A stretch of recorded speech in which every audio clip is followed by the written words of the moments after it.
Hello and welcome to another Zompire Horde podcast. I am your host, Vlad the Rad, with my always amazing, always funny and awesome, you're this way, host Michelle of the Dead. What it do? How's it going? Thank you guys, everybody, for joining us tonight. Tomorrow is Vlad's birthday. He's going to be 25. And That's right. in honor of your birthday, we have a very special guest tonight. We do. Our hometown horror hero, Jason Brooks. We're gonna He add is him, known right? for, what was that? No, go ahead. You're good. Oh, he's known for Vengeance, a Friday the 13th fan film. There's also another one that just came out called Roseblood. And then Vengeance 2 is in the making. So we're going to talk to him a lot about those things and maybe some other stuff too, see what he's got planned for the future and go from there. Definitely. Well, let's bring Jason on so we can get this thing going.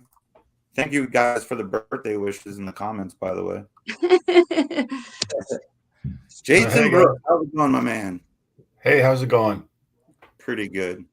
And happy birthday early again. I appreciate it. Thank you so much. Michelle accurately quoted 25 years old is how old I'm turning tomorrow, and we're going to stick with that.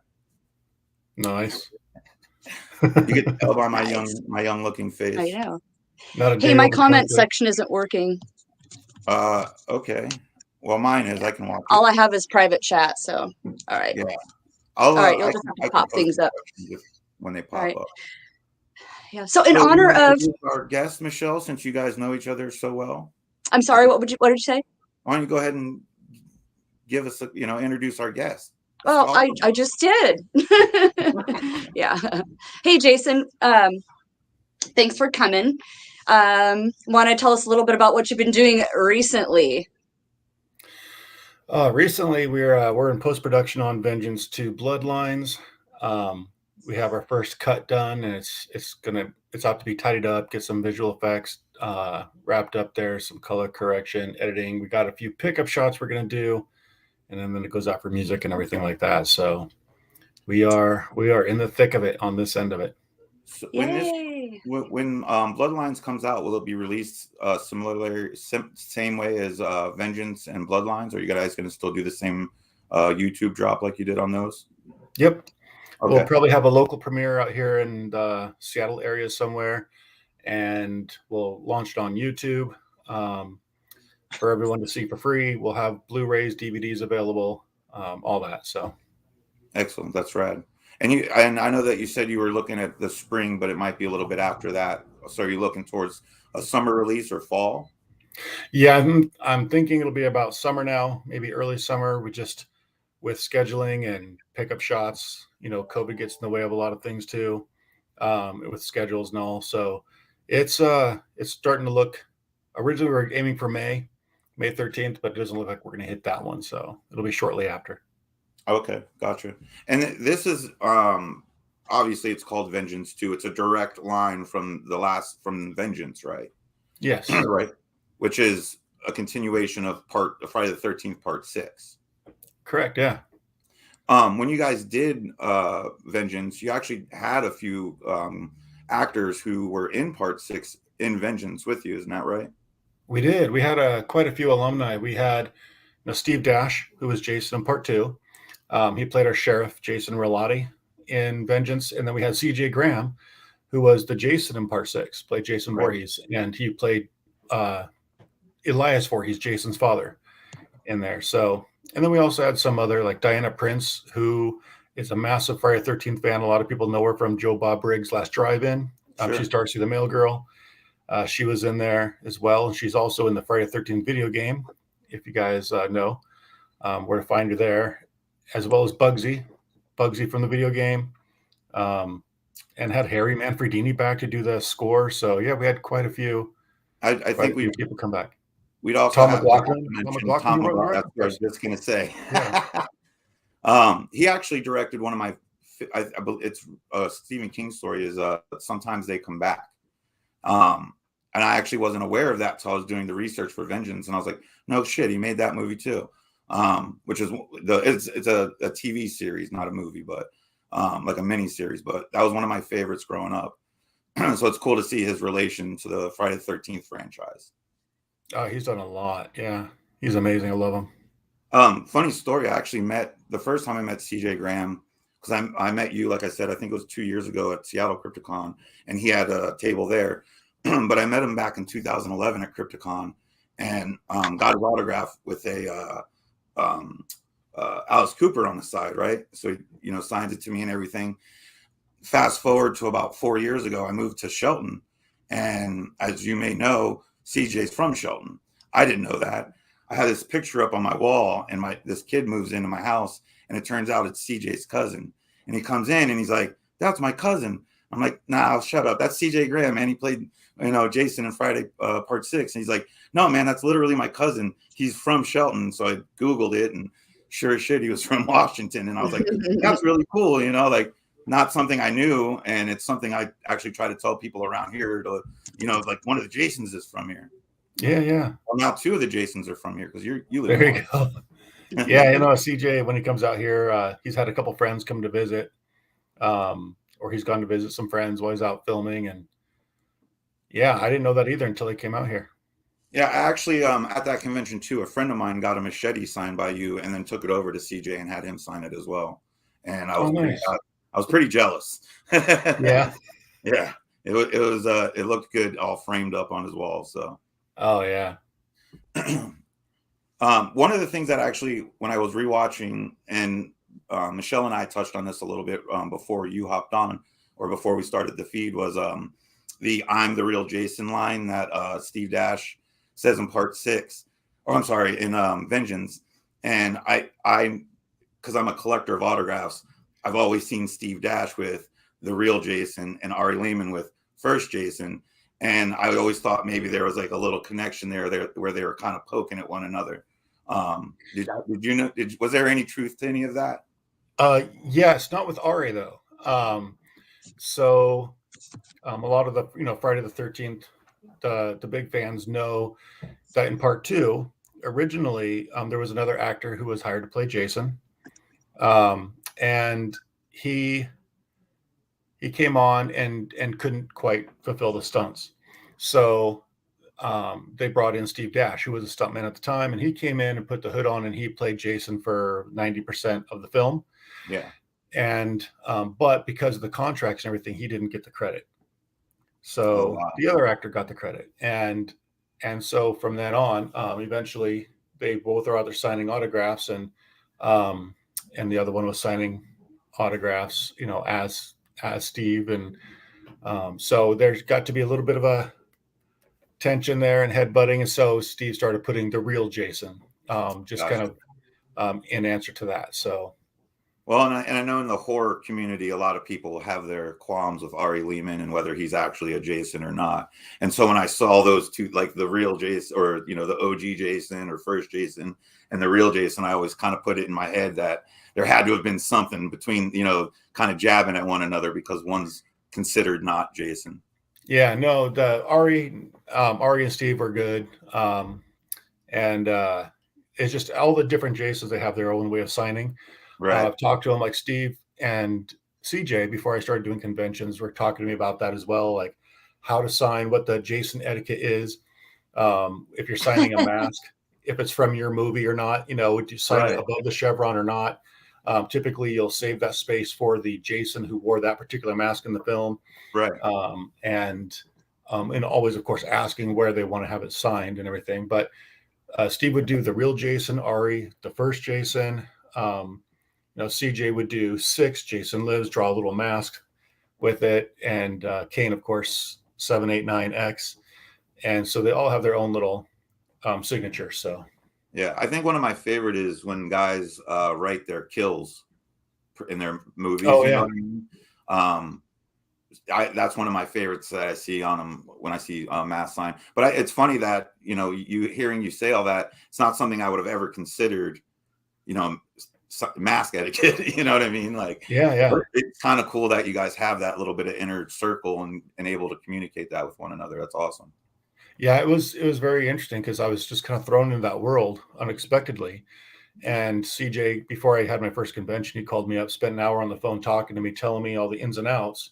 and like what I should know. He's like, here's everything I've learned in the last 30 years of going to conventions that I'm going to give to you so that you have it all. And which helped me immensely. He's been a great mentor. And then talking to Steve as well, they kind of gave me the unspoken rules about it, and the spoken rules and what they kind of do with each other, and kind of the back end ribbing they do with each other. So they really both embraced me. And then Ari too. I've done a couple of movies with Ari outside of the Friday the 13th thing, and he's been great too. And they've all been really good to me. I don't know why people's names aren't coming through. It's just saying Facebook user, but someone apparently really loved the Mask and Vengeance, which I agree with 100%. I thought it was a very, very, very cool looking mask. Oh yeah, we spent a lot of time going through the concepts of how that should look. Wanting it to be different than the other films, having it being unique, have its own look and everything. And so there's quite a few concept drawings out there, and different versions that led us to this final look. Yeah, and it definitely is one of my favorites. Early on, Jason had a very kind of basic look, and it wasn't until he got the axe wound. I love that they did the blue chevron, and what was that, 3? Part 3 or 5? Sorry. But the crack in the mask and everything, when it started to kind of age, with each film as they were going along. But to see your guys's, and like, you know what I mean, it was just so brutal. It's such a brutal Jason. Oh, thank you. Yeah, we wanted to do, obviously being a Part 6 sequel, we wanted to take the Part 6 mask and do something more to it. So we did the darker teardrop spaces from the eyes, and we did the damage that shows up in Part 7 on one side. But if you watch the movie, Part 6, at the end, the damage actually happens to the other side of the mask. And so we kind of want to pay homage to both. Like Part 7 has it on the left, Part 6 shows the damage on the right, and it's like, well, let's just do both sides, and that way, who knows what happened under the water for 30 years, so let's just damage both sides and cover all the bases, and that's where the overall look came from. So what made you guys choose Part 6 to kind of run off of, like negating 7, 8, 9, and 10, and anything after that? What was there something in the story that you guys were like, look, this isn't done being told? Or yeah, I think I came into it as an actor, and so Jeremy Brown, the director of Vengeance, he already had his story. The original one was called Mythos, which was a sequel to Part 6, and that was his favorite, which also happened to be mine. But that was his favorite at the time, and he wanted to continue the story of what happened to Tommy Jarvis. We kind of just left that hanging of those characters. So he really wanted to continue that part of the story, and kind of ignore 7, 8, 9, where it got a little bit off the rails, so to speak, with the psychic abilities, or the telekinesis, and then the space and New York. And so he kind of thought, to him, Part 6 was the last good Jason story, and wanted to kind of carry it on from there. And I could probably agree with that.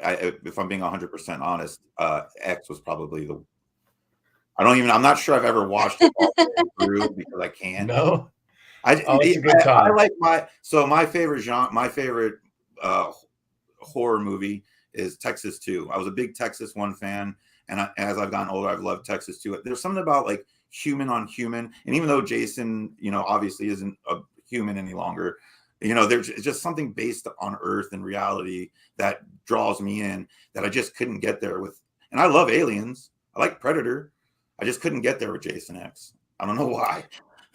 Yeah, I mean, I think that everyone who worked on it knows it is what it is, and they're not super thrilled, with the outcome, or they would have done it differently. But I saw it in the theater when it came out at a press release, pre-screening, and with that audience who really wanted to be there. It was a good time. It was the first time we saw Jason in a while, so we all had fun there. So I've kind of got a bit of a bias on my experience seeing it for the first time. Sure. And then I didn't really watch it again for a very long time.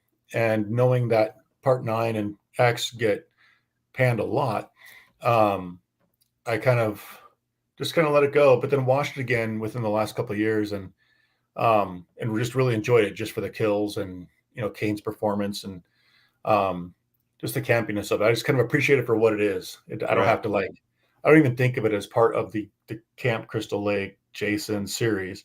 You know, I just kind of see it on its own as a fun kind of popcorn movie.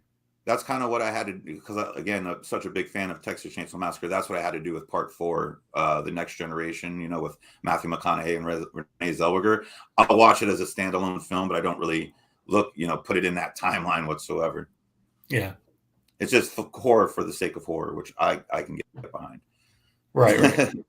I don't have the answer, so I'm going to ask you so the body count in Vengeance was 44. It was 37 by you and 7 by Elias, played by CJ Graham. Did you guys kill the most, or where are we at? Yeah, I believe that the highest count. Where are we at? Yeah, the highest count in a movie prior, I believe, was 18. Oh, okay. So you annihilated which was, I believe, Part 6. Right. And if you don't count like Freddy versus Jason, where he's slaughtering all those people, or Jason X, where they say spaceship full of people or whatever. So that was pretty high. So I'm okay with that. And one of the things I did want to point out too, I'm originally from the East Coast, and something I appreciated was the fact that you guys went ahead and found you a Dunkin' Donuts cup to put in this movie. Because Dunkin' Donuts is New Jersey. I grew up in the parking lot of a Dunkin' Donuts. So the fact that you guys were like, look, we're not going to put Starbucks here. Or there's that other hipster coffee company here in Seattle. I forget what they're called. But, you actually went and you're like, we got to do this. On the flip note, I'm glad you did represent Seattle by throwing the little mini helmet up there too. The Seahawks. The what? Wasn't there a Seahawks mini helmet? I believe I believe it was when in like one of the offices there was a thing. There was like a mini Seahawks helmet. So where I was, probably, yeah.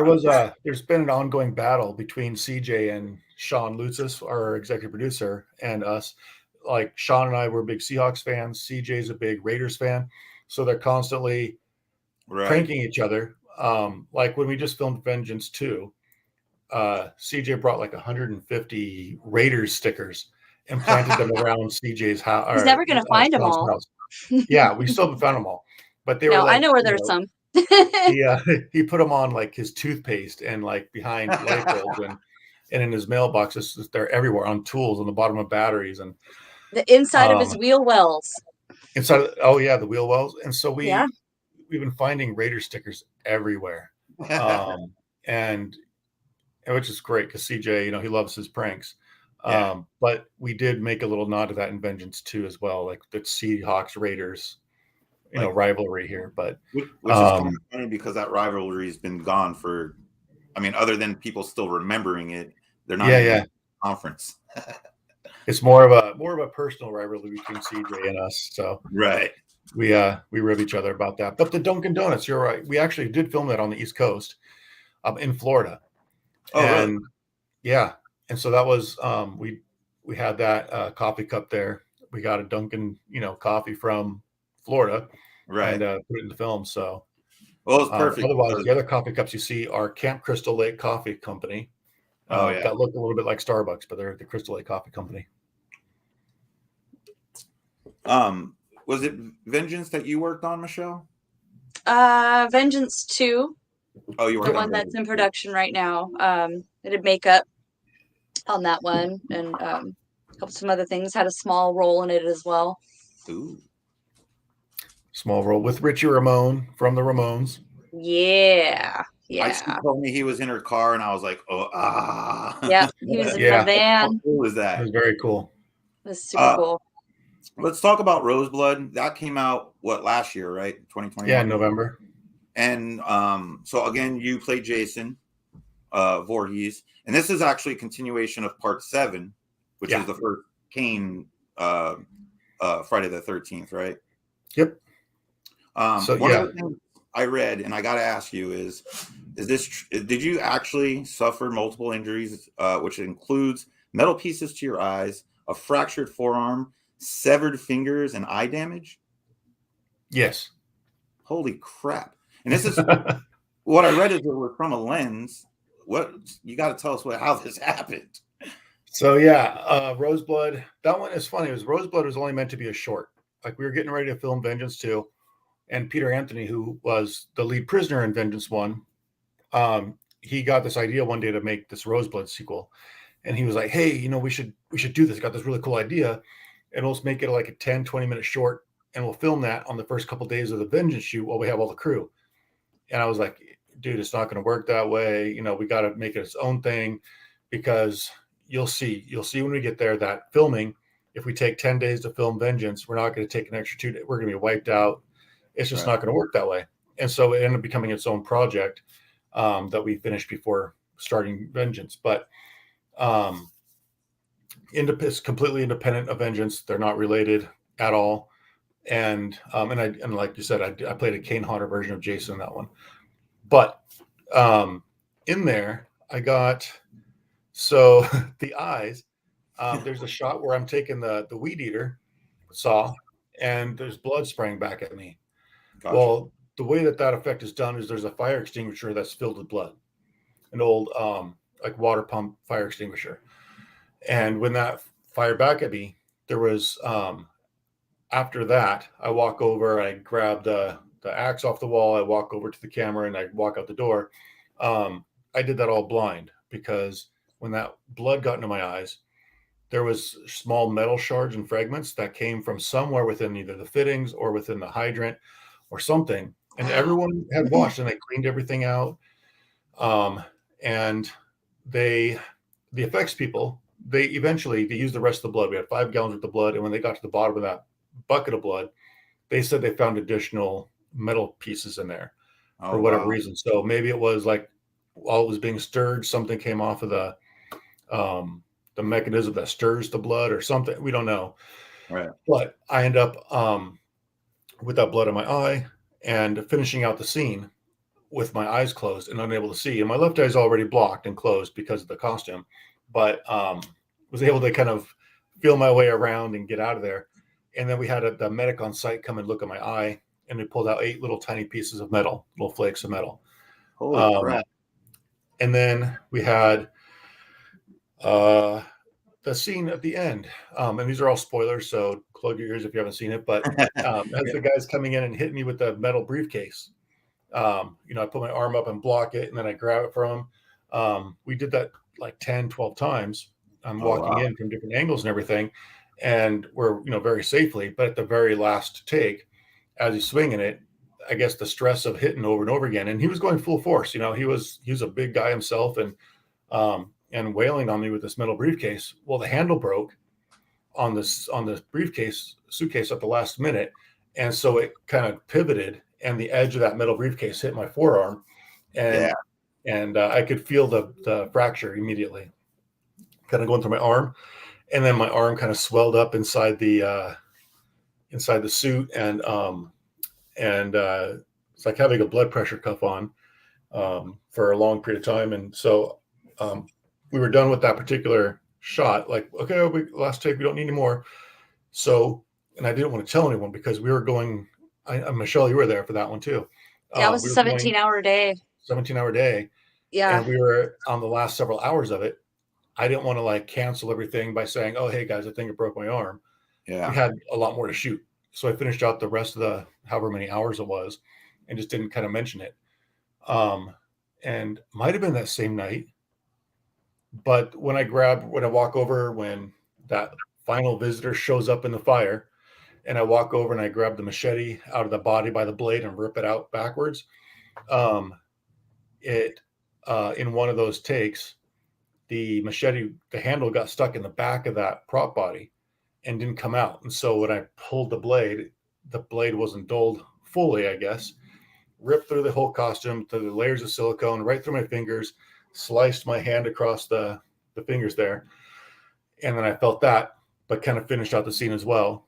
And then walked over to Peter in between takes, and I was like, hey, I just cut the costume. And he's like, what do you mean? And I opened my hand up and I just started pooling full of blood.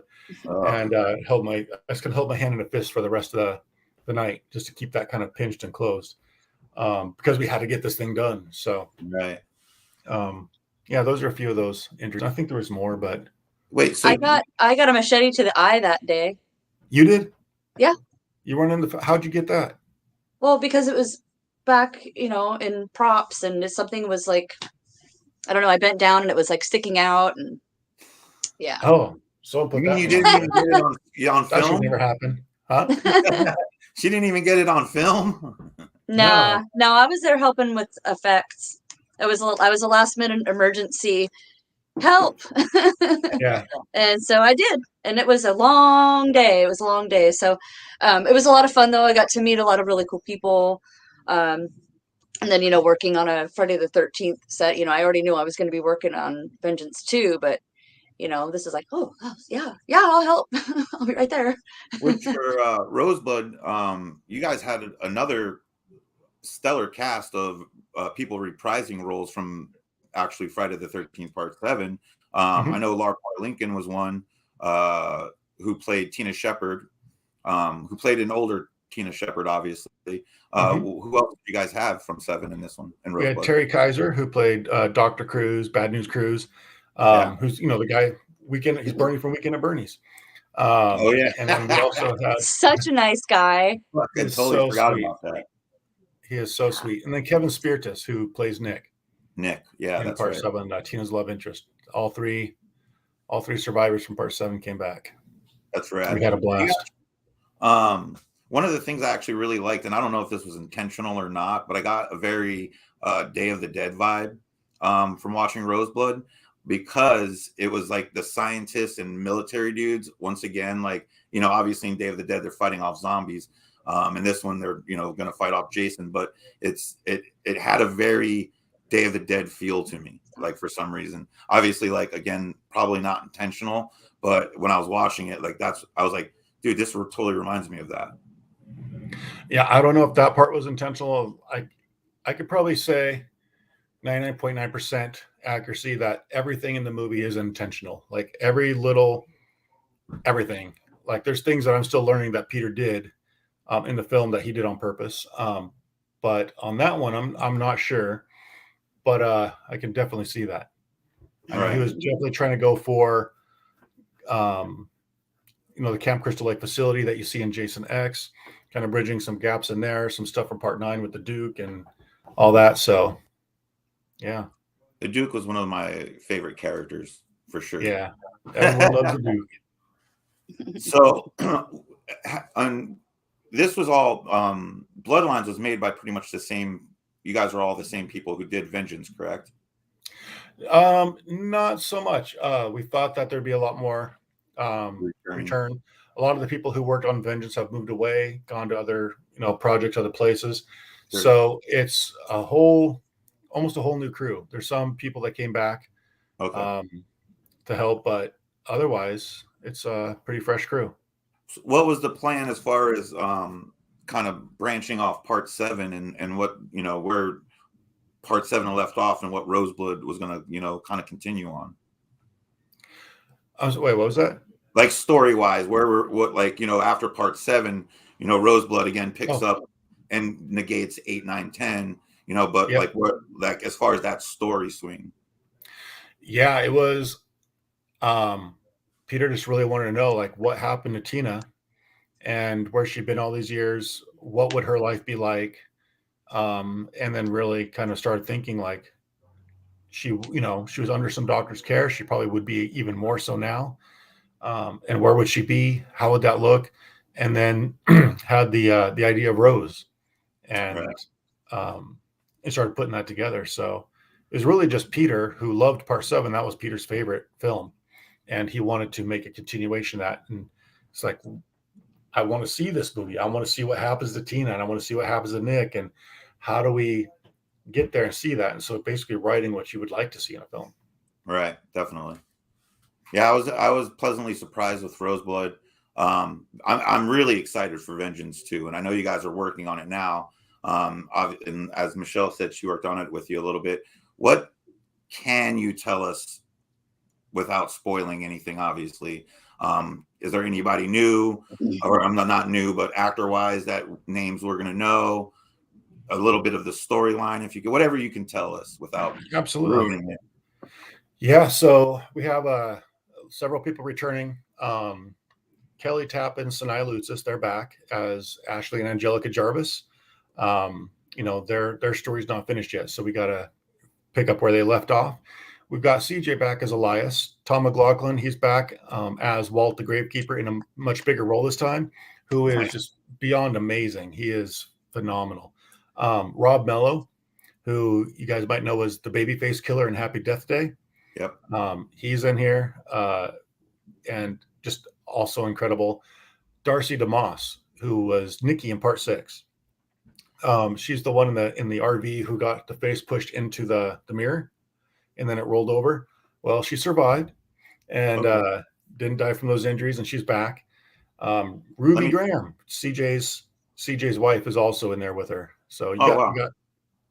I just wanted to say real quick, Darcy DeMoss. I had a major crush on her when in Can't Buy Me Love. Oh yeah. I thought she was the prettiest woman in the world in that movie. Oh, I think everyone back then, everyone had a major crush on her, and she's still beautiful. She's amazing. Absolutely. Yeah. Spoiler: we actually messaged her yesterday, and she's going to be on an episode coming up here soon.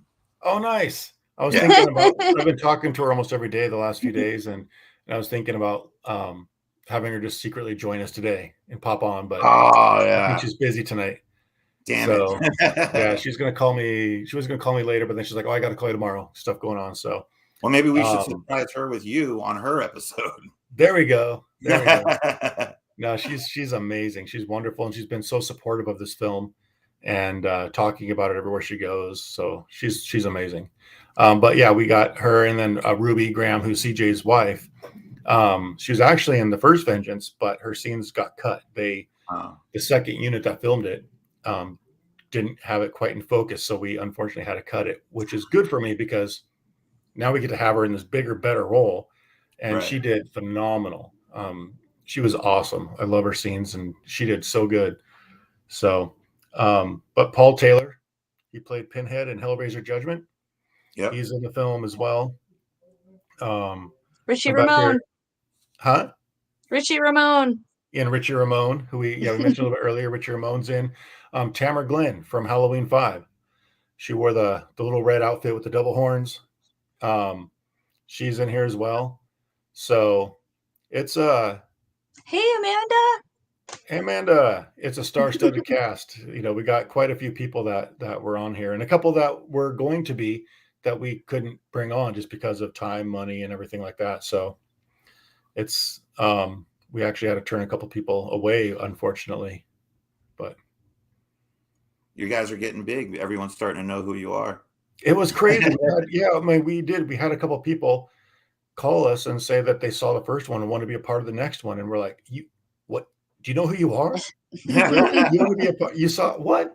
So, and that's one of the things I actually wanted to ask you is, there's fan films that get made, but it seems like you guys have a lot of love and respect from actors who and directors and writers from previous Friday the 13th that you don't see a lot of support for other fan films and things like that from the people that were involved in it. Usually a lot of times they're not too excited about it, but you guys seem to have a lot of love and respect, like I said, from these people. How does that feel, and how do going into playing Jason and Kane, like giving you tips and pointers? I mean, that's got to be one of the coolest experiences as an actor, but even as just a person.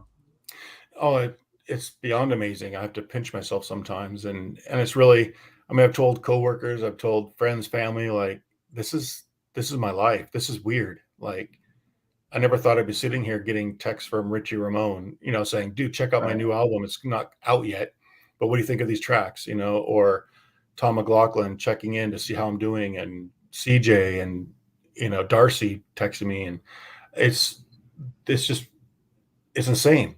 And then, but the people who've worked on the films, Lar and Terry and Kevin, particularly about Roseblood, and then some of them on Vengeance as well, were saying it's almost more fun to work on these films because you don't have the studios holding you back. Right.